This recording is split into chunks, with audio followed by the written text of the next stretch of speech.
हाँ तो hello dear students, इसके बिफोर हम लोग ने पार्ट 7 में म्यूचुअल इंडक्टेंस की डिफिनीशन के बारे में चर्चा किया गया था। फिर म्यूचुअल इंडक्टेंस से रिलेटेड हम लोग इंड्यूस ईएमएफ फाइंड किए थे, यानी induce EMF in a secondary winding due to mutual inductance. Due to mutual inductance उसी के पहले आपको फार्मूला बताया गया था कि N2 phi 2 is directly proportional to I1, यानी प्राइमरी में करंट देने से सेकेंडरी कॉइल में क्या प्रोड्यूस हो रहा था, चेंजेबल मैग्नेटिक फ्लक्स। इस डायरेक्टली प्रोपोर्शनल को हटाते हैं तो हम रखते हैं क्या, M, यानी क्या हो जाएगा N2 phi 2 is equal to M into I1। तो M is equal to N2 phi 2 upon I1। Sunny ji कोई दिक्कत है क्या? तो ये वेबर, यहाँ से वेबर पर एम्पियर क्या निकल जाएगा, SI यूनिट, यानी M is equal to formula मिलेगा आपको N2 phi 2 अपन क्या मिलेगा I1।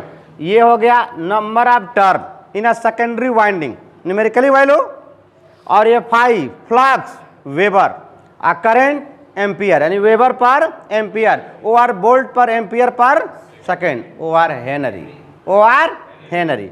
तो हमने बात किया ये सब किसमें, और इंड्यूस ईएमएफ का भी फार्मूला बताया था, in a secondary winding minus M DI upon DT। आया था ना बच्चा, आया था ना? अच्छा, उसके बाद हमने इस पे 2 क्वेश्चन बताया है। इसके बिफोर लेक्चर में हमने इस फार्मूले पे 2 न्यूमेरिकल बताया। आप आज के इसी फार्मूले से आगे हम लोग देखते हैं mutual inductance of 2 concentric coil. 2 concentric coil के कारण म्यूचुअल इंडक्टेंस फाइंड किया जाएगा। म्यूचुअल इंडक्टेंस यानी M, यानी क्या फाइंड किया जाएगा, M। तो चलिए देखते हैं क्या है, हेडिंग डालिएगा mutual inductance of 2 concentric coil. 2 concentric coil, तो समझिएगा यहाँ पर एक कॉइल C1 है और एक कॉइल कौन है, C2 है। तो म्यूचुअल इंडक्टेंस का डिफिनीशन अगर याद है तो आपका यह डेरिवेशन बिल्कुल इजी है, ठीक है। 2 या 3 मिनट में ड्राइव करके चले जाएंगे। ध्यान दीजिए, दूसरे के कारण यानी किसी दूसरे के कारण दूसरे के अंदर, यानी मान लीजिए कोई नियर बाई द कॉइल है प्राइमरी कॉइल, उसके नियर बाई सेकेंडरी कॉइल है।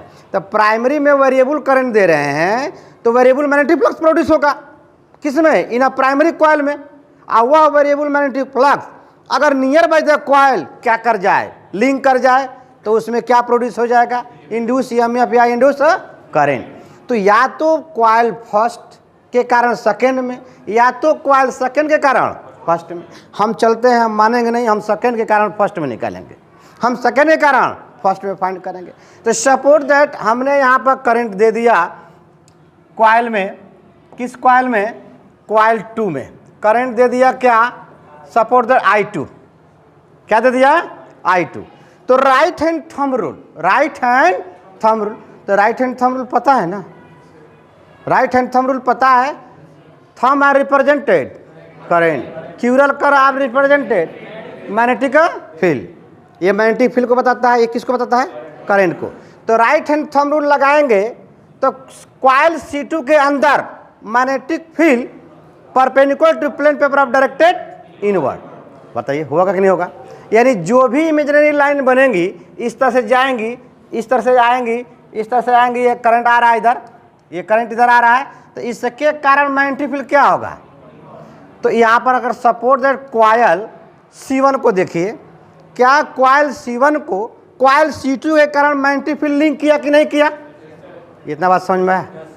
मैग्नेटिक फील्ड क्या किया, लिंक किया। जब मैग्नेटिक फील्ड लिंक करेगा तो कॉइल फर्स्ट में बताइए इंड्यूस करंट पैदा होगा कि नहीं, बिल्कुल होगा। इंड्यूस करंट पैदा होगा तो इंड्यूस ईएमएफ भी पैदा होगा।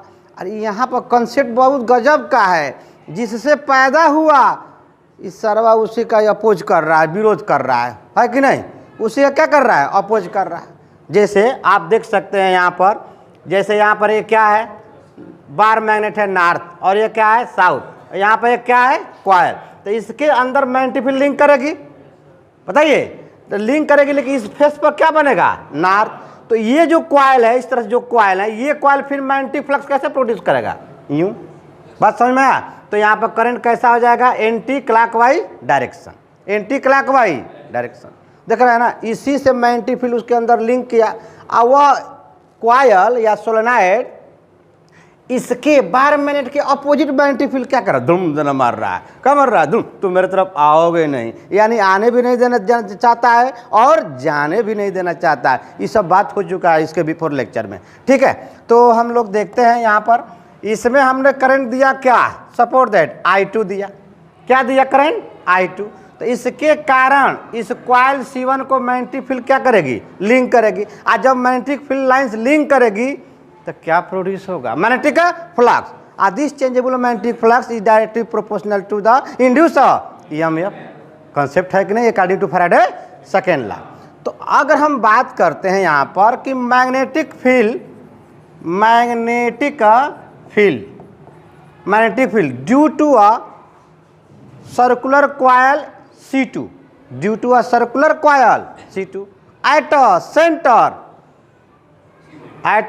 सेंटर।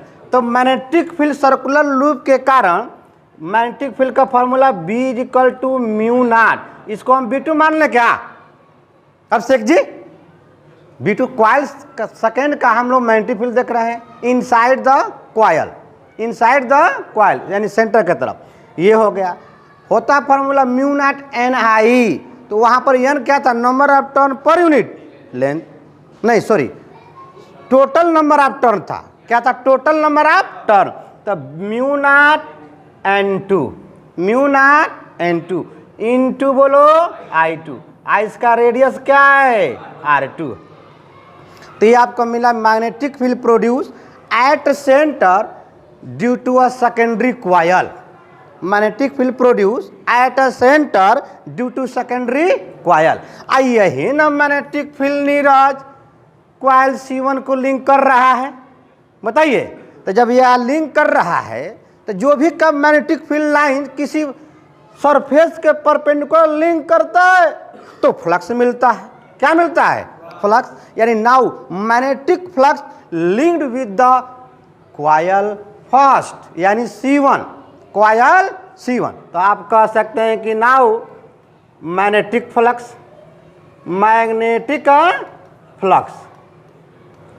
ध्यान समझिए, now magnetic flux linked with the coil C1। क्या, किसको लिंक किया, लिंक विथ द कॉइल। कहीं कोई दिक्कत हो तो बोलिएगा, किसको, C1 को। तो इसका मतलब ये क्या मान लेंगे, φ1 मान लेंगे, बताइए, φ1 मान लेंगे। अच्छा, अगर ढेर सारे कॉइल हैं तो वहाँ पर नंबर ऑफ टर्न मान लेंगे, क्या, N1। इसके लिए नंबर ऑफ C1 के लिए नंबर ऑफ टर्न N1, और C2 के लिए, कॉइल C2 के लिए नंबर ऑफ टर्न N2। क्या मान लेंगे, N2। तो ये देखिए होता है φ = BA cos थीटा। तो यहाँ पर फॉर्मूला हो जाएगा B vector dot A vector. अब समझिए, मान लीजिए ये कॉइल है, ये मैग्नेटिक फील्ड क्या की, लिंक की। तो इसके उस साइड देखिए एरिया वेक्टर और मैग्नेटिक फील्ड दोनों एक दूसरे के एलांग है। तो जब दोनों एक दूसरे के एलांग है नालनी, तो उनके बिटवीन एंगल 0 डिग्री, एंगल क्या हो जाएगा, 0 डिग्री होगा। तो यानी यहाँ पर लिख सकते हैं N1, ये कौन है, φ2। किसको लिंक किया, कॉइल 1 को, तो उस जिसको लिंक करेगा उसका एरिया लेगा, न कि दूसरे का, यानी सेकेंडरी के कारण, यानी C2 के कारण C1 में हम देख रहे हैं म्यूचुअल इंडक्टेंस, यानी दूसरे के कारण पहला कितना इंड्यूस हो गया, दूसरे के कारण पहला में कितना करंट इंड्यूस हो गया, कितना फ्लक्स इंड्यूस हुआ, कितना इंड्यूस हुआ, ये बात किया जाएगा। यानी ये हो गया N1। अब ये हो जाएगा B2, और यहाँ पर क्या हो जाएगा A1, क्योंकि यहाँ पर क्या किया गया है, B1 B2 वेक्टर और A1 vector, angle between 0 degree cos 0 1। यहाँ तक समझ में आया। ये मिला आपको क्या, φ1। अब ये जो वैल्यू B2 है यहाँ पर ले आकर चिपका दीजिए, फेविकोल लगा दीजिए। आइए, N1 हो गया, आप B2 की वैल्यू दिखाई दे रही है mu naught N2 into I2 अपन क्या हो गया 2R2 I into coil first का क्या हो गया एरिया हो गया। ये आपको क्या मिला बताइए, फ्लक्स मिला। क्या मिला, फ्लक्स मिला। अब according to definition of mutual inductance, है डिफिनीशन देखते हैं। तो भाई डिफिनीशन का मतलब कॉइल 2 के कारण कॉइल फर्स्ट में अगर फ्लक्स लिंक कर गया तो वहाँ पर म्यूचुअल है, क्या है म्यूचुअल है। यानी यहाँ पर कहता क्या है कि the total number of magnetic flux, the total number of magnetic flux या magnetic flux in one term is directly proportional to I. तो जिसके कारण प्रोड्यूस हो रहा है, यानी सेकेंड के कारण किस में प्रोड्यूस हो रहा है, फर्स्ट कॉइल में। सेकेंड के कारण किस में, फर्स्ट कॉइल में। तो बट क्या लिखेंगे, लिखेंगे φ1 is directly proportional I2, is directly proportional to I2। अगर आप यहाँ N1 नहीं लगा रहे हैं तो यहाँ पर टोटल लगा लीजिए, क्या दिक्कत है। यहीं हम लोग टोटल फ्लक्स ले लिए हैं, φ1 इसको यह नंबर ऑफ टर्न से क्या कर दिए हैं, मल्टीप्लाई कर दिए हैं। तो यहाँ हमने N नहीं लगाया, यहाँ N नहीं लगाया।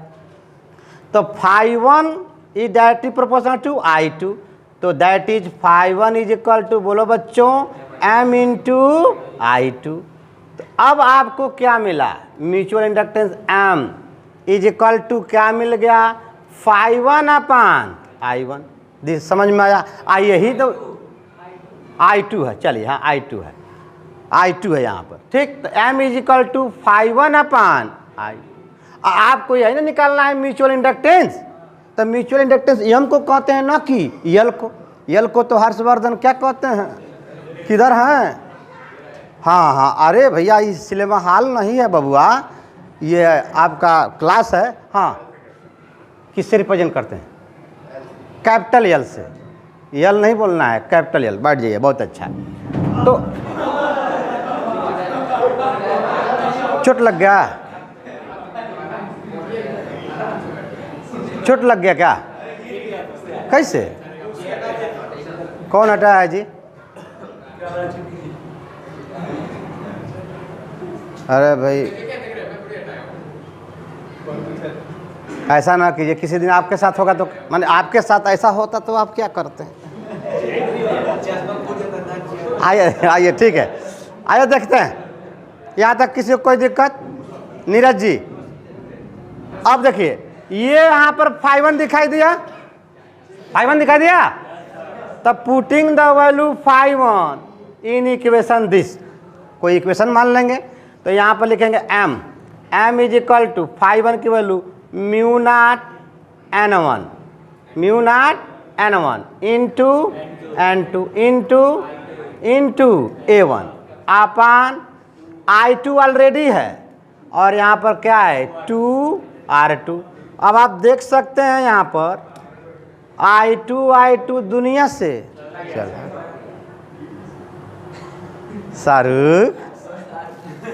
शाहरुख खान, इतना एब्सेंट न किया कीजिए, इतना एब्सेंट करेंगे तो ये I2 दुनिया से चला ही जाएगा। आइए देखिए, ये I2 दुनिया से चला गया शाहरुख के एब्सेंट होने से, अब देखिए M इज इक्वल टू क्या मिला, mu naught N1 N2 into A1 अपान 2R2। सेम इसी तरह से फॉर्मूला सेल्फ इंडक्टेंस आया था कॉइल, प्लेन कॉइल के लिए। किसके लिए, प्लेन कॉइल के लिए, ठीक है। अब देखिए यहाँ पर समझिएगा, थोड़ा सा इनको इधर कर देते हैं, समझिएगा, ठीक। ये आपको मिला म्यूचुअल इंडक्टेंस। अगर इन्हीं के अंदर मान लीजिए एरिया न दिया हो कॉइल का, रेडियस दिया हो, क्या दिया हो, तो देखिए कॉइल 1 का रेडियस क्या है, R1 है। तो यहाँ पर वैल्यू चेंज कर लेंगे, area of the coil pi R1 का स्क्वायर, तो म्यू नॉट N1 N2, अरे बोलो ना, पाई इंटू R1 का अपान 2R2। अब देखिए एक बात और समझिए, अगर इस प्लेन कॉइल के अंदर, इस प्लेन कॉइल के अंदर कोई मैग्नेटिक मटेरियल क्या कर दें, झोंक दें, अरे नहीं, इंसर्ट कर दें, क्या कर दें, इंसर्ट कर दें, जिसकी रिलेटिव परमेबिलिटी म्यू आर हो, क्या हो, म्यू आर हो। तो आप देखिए रिलेटिव परमेबिलिटी यानी जब कोई मीडियम हो तो क्या हो, कोई मीडियम हो तो अब देखिए M dash is equal to mu naught into mu r n1 into n2 pi into r1 का स्क्वायर अपन क्या हो जाएगा 2r2, यानी इनके मल्टीप्लाई को हम और क्या बोलेंगे, म्यू बोलेंगे, क्या बोलेंगे, म्यू बोलेंगे। यानी m dash is equal to mu n1 n2 into pi r1 का स्क्वायर डिवाइड बाई 2r2, ये n2 होगा। हाँ, तो ये रहा आपका कंसेप्ट किसके लिए, mutual inductance of two concentric coil. एक बार और सुन लीजिए, किसी में आप चाहें तो भाई क्वेश्चन में घुमा सकता है कि मुझे C2 के कारण Cr2 के कारण Cr1 पे नहीं चाहिए, हमें Cr1 के कारण Cr2 में चाहिए, प्रोसेस बदल जाएगा, थोड़ा सा बस वैल्यू 1 और 2 वाला ही प्रोसेस बदलेगा। तो हमने सेकेंड में करंट दिया, एक्सटर्नल करंट दिया, जिसके कारण मैग्नेटिक फ्लक्स मिला, मैग्नेटिक फील्ड लाइन्स लिंक किया, किसको, Cr1 को। तो जो मैग्नेटिक फील्ड लाइन लिंक कर रही है वह किसके कारण कर रही है, कॉइल C2 के कारण। तो भैया magnetic field due to a current carrying circular loop at a center B is equal to mu naught Ni, n क्या है, number of turn, Ni upon 2r, circular loop के लिए magnetic field from mu naught Ni upon 2r। तो n को हम ना मान रहे हैं number of turn, number of turn. तो भैया B2 ले रहे हैं, कॉइल C2 ले रहे हैं, तो B2 is equal to mu naught n2 I2 upon 2r2। बात समझ में, यही मैग्नेटिक फील्ड कॉइल 1 को क्या किया, लिंक किया, तो मैग्नेटिक फ्लक्स का फॉर्मूला मिल जाएगा। जब भी कोई मैग्नेटिक फील्ड लाइन किसी कॉइल को किसी भी शेप को अगर परपेंडिकुलर लिंक करती है तो फ्लक्स क्या होता है, प्रोड्यूस होता है, पैदा हो जाता है, क्या, फ्लक्स। तो फ्लक्स φ1, ये φ1 क्यों लिया, क्योंकि कॉइल 1 की बात है, तो कॉइल 1 में हमने φ1 ले लिया। तो टोटल यहाँ पर टोटल मैग्नेटिक फ्लक्स है n1 φ1, तो n1 हो गया, अब φ1 b A cos theta, B vector dot A vector, B A cos theta. तो इसका एरिया वेक्टर भी उधरे है, अब बी भी उधरे जा रहा है, इधर आपके नज़र से अंदर यानी बोर्ड के अंदर जा रहा है, perpendicular to plane paper directed inward. तो एरिया भी क्या हुआ, इनवर्ड, मैग्नेटिक फील्ड भी क्या हुआ, इनवर्ड। बताइए ना, theta is equal to 0 degree, तो कास 0 1, तो ये आपका इसे मिल गया। अब यहीं से B2 के वो लोग क्या कर देंगे, पुट कर देंगे, तो φ1 इज इक्वल टू क्या मिल जाएगा, n1 mu naught n2 I2 into A1 अपन 2r2 ये मिल गया। अब कहेंगे बट n2 φ2, यानी यहाँ पर अगर टोटल फ्लक्स ले लिए हैं, टोटल फ्लक्स, तो n1 φ1 कब मिल रहा, जब कॉइल सेकेंड में हमने करंट दिया, कॉइल सेकेंड में क्या दिया, करंट। यानी ऐसा बताया गया था कि the total number of magnetic flux is directly proportional to the current, is directly proportional to the current. तो वह किस में करंट दे रहे हैं, किस में पा रहे हैं, तो जो दे रहे हैं वही डायरेक्टली प्रोपोर्शनल होता है। किस में दिए थे, I2 में।